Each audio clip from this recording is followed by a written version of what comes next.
Good morning, ladies and gentlemen. Welcome to another episode of The Studio. My name is Adam, and today I'm introducing a brand new segment to the show called Technique Talk. I recall Central Park and fall.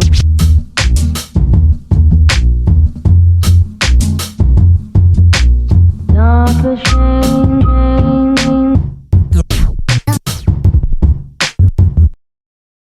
Thank you so much to everyone who suggested that I should make technique videos instead of just making gear reviews. I won't stop making gear reviews because I know some of you guys really like that stuff, but I thought I might try something different for this week's episode. Now, before I get into technique talk, I just want to say I was pretty nervous about making my first technique video, which is why I'm going to say now, I am not a professional. I don't teach at a university, but I really like playing marimba. Okay. So if you're looking for professional advice for things such as auditions or things that will guarantee you a place into university or an orchestra or whatever, I have some links in the description below that might help you out. But if you're looking for some casual discussion about technique and just some tips and tricks from a fellow percussionist who loves marimba, me, then please keep watching because I'll share with you whatever I know to help you out. So with that in mind, today's technique talk is about my favorite exercise on the marimba. I use this exercise for everything, whether it's preparing for a performance, whether it's preparing for a practice session, whether it's just because I'm bored. I really like doing this exercise. I have to give credit where credit's due, and Casey Kangalosi, who is one of my favorite marimbists of all time, made a video 5 years ago, that's right, 5 years ago, called Developing Your One-Handed Marimba Roll. If you want to check out that video, that's up here, or you can see it in the description below. Casey came up with an exercise that not only develops your one-handed marimba roll, but also develops triple laterals. I had trips. Now, until recently, I had never used the term triple laterals to describe things before, but a triple lateral stroke is basically when you have a double lateral, but in bursts of 3. So for example, if you have 1, 2, 3, 4 from left to right in 4 mallet grip, 1, 2, 1, 2, 1, 2, 3, 4, 3, or 4, 3, 4. Those are triple lateral strokes.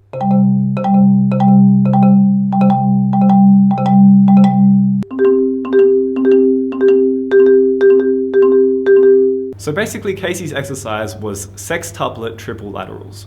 So it looks something like this.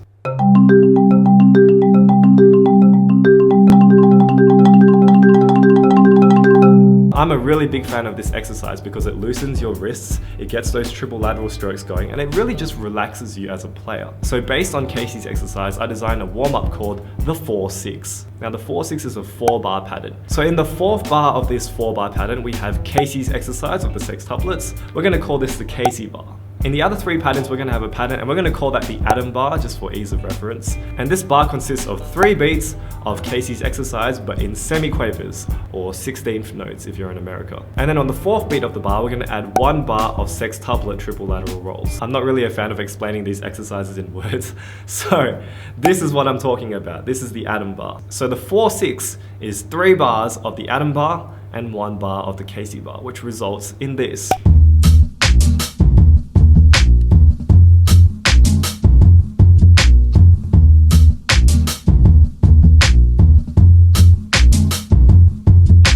Now the purpose of combining the Adam bar and the Casey bar is that because you're forced to think of it in semiquavers, 16th notes, really have to make sure your triple laterals are loose and correct and that you're not just fudging through them, and that really forces you to keep focus, and it means that your technique is real and it's not just like faking it, because I used to fake it. Now, because the 4-6 is an exercise based on accuracy, rhythmic accuracy, as well as getting that looseness, you must use a metronome. So get that metronome and set it to 180 quavers per minute. That is 188 notes a minute if you're in America.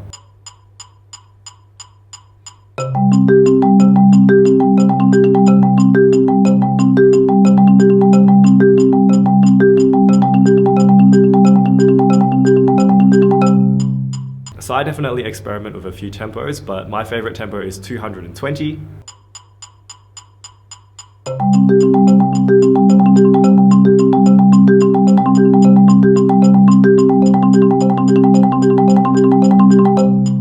If you're feeling adventurous, you can dial it up to 260.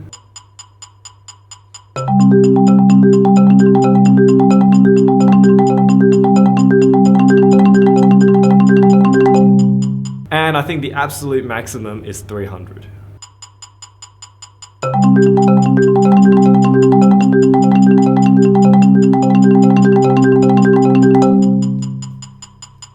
Now for me personally, I wouldn't go faster than 300 because by that point, it really starts to get really, really fudgy and a little bit cheating.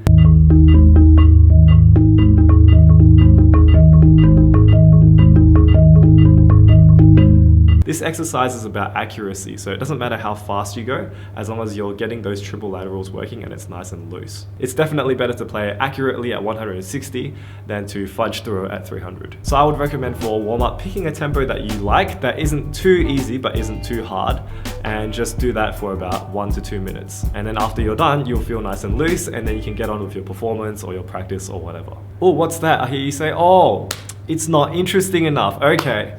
So the first variation is intervals. You can play at any interval you like. Obviously octaves and seconds are the hardest. I think octaves are a bit easier than seconds because you have a nice stable bass when you do octaves. But when it gets to seconds, it's like really...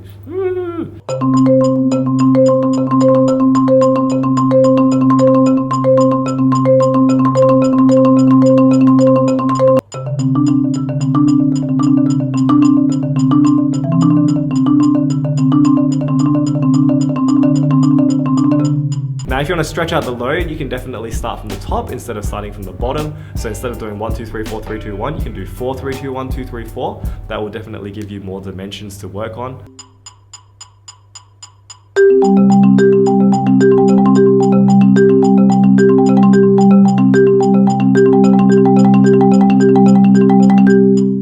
Another variation that you might have seen in a lot of my mallet review videos, where I do variations on a theme of a pop song, and I usually play this 4/6 exercise in different intervals. You can play the 4/6 exercise as a melody by just picking random chords that sound nice, kind of like this.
And that, my friends, is my favorite warm-up exercise, the 4/6.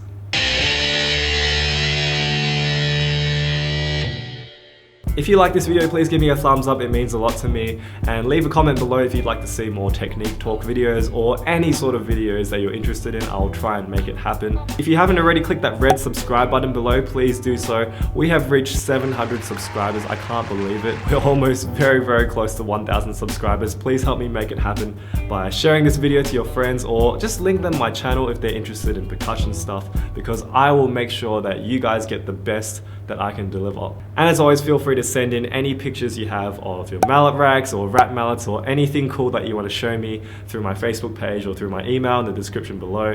Thanks to the guys who have already sent me lots of pictures. It's really, really cool. And as always, thank you so much for watching, and I will see you next week for another episode of The Studio. Good night.